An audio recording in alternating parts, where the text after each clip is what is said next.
Over the last several weeks, we've been talking what it means to be a party starter. But isn't it true that when it comes to a party, who's there is what really matters? Who you're going to hang out with and who you're going to talk to is what makes a great party. So today, we're going to dive into what it looks like as a party starter that knows that there's always something to learn from others. So let's get this party started.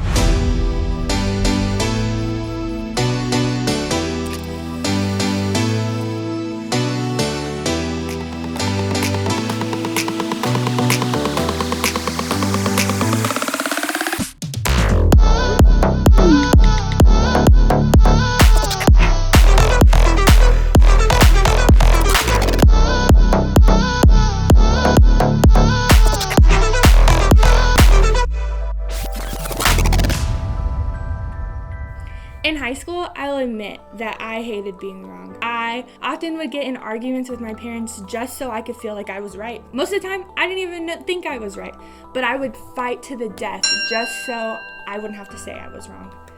But what if I told you that a party starter is someone who knows that there's always something to learn from others? However, sometimes we feel like we can't ask questions. We don't feel like we can change our minds or feel like we can say, I'm not sure. So we answer, we argue, we even come off like we know it all, even though we don't. Eventually, we become the exact opposite of a party starter.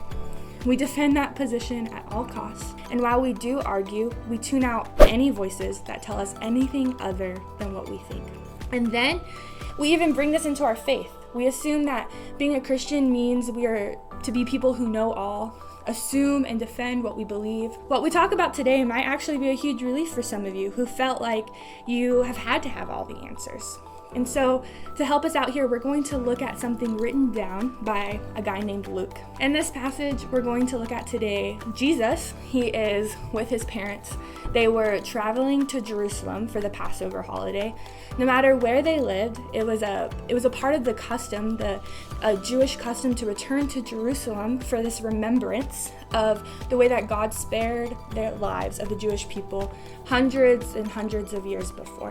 As it turns out, this trip kind of became a disaster because on the way home, Mary and Joseph, who are Jesus' parents, they looked around and they realized that Jesus wasn't anywhere to be found. They started looking everywhere and they eventually headed back to the temple. And so Luke tells us about this conversation, and it went like this. He said, his parents didn't know what to think. Son, his mother said to him, why have you done this to us? Your father and I have been frantic searching for you everywhere. But why did you need to search? Jesus asked. He said, didn't you know that I must be in my father's house? But they didn't understand what he meant. They all left Jerusalem from there, and they headed back to Nazareth. Jesus grew in wisdom and stature and in favor with God and all the people. Jesus was spending his time trying to learn. This is so amazing because honestly, Jesus didn't have to listen to these guys to learn. We know that Jesus knows all. If anybody has the right to know or assume or defend their position as the correct one, it's Jesus. And we can follow Jesus' example. And so a party starter knows that there's always something to learn from others. So what do we do? How do we learn from others? Years later, in Jesus' most famous sermon he ever gave, he was teaching his disciples, and he ended up gathering crowds and it taught them what it meant to live a full life that God promised. Ask and it will be given to you. Seek and you will find. Knock and the door will be opened for you. For everyone who asks receives, and the one who seeks finds, and to the one who knocks the door will be opened. It's important to note that just before this, Jesus was talking about humility. But then, Jesus tells them to do this. He tells them to ask, he tells them to seek, he tells them to knock.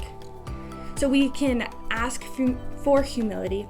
We can seek answers through our curiosity and our questions. We knock looking for wisdom. Admitting that we don't know everything isn't a sign of weakness.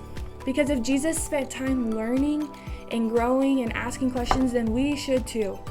So if a party starter knows that there's always something to learn from others, then my encouragement to you is to find somebody in your life that you can learn from, someone that you can ask questions, someone that you can seek and knock from. And so, thanks for watching. We'll see you next time.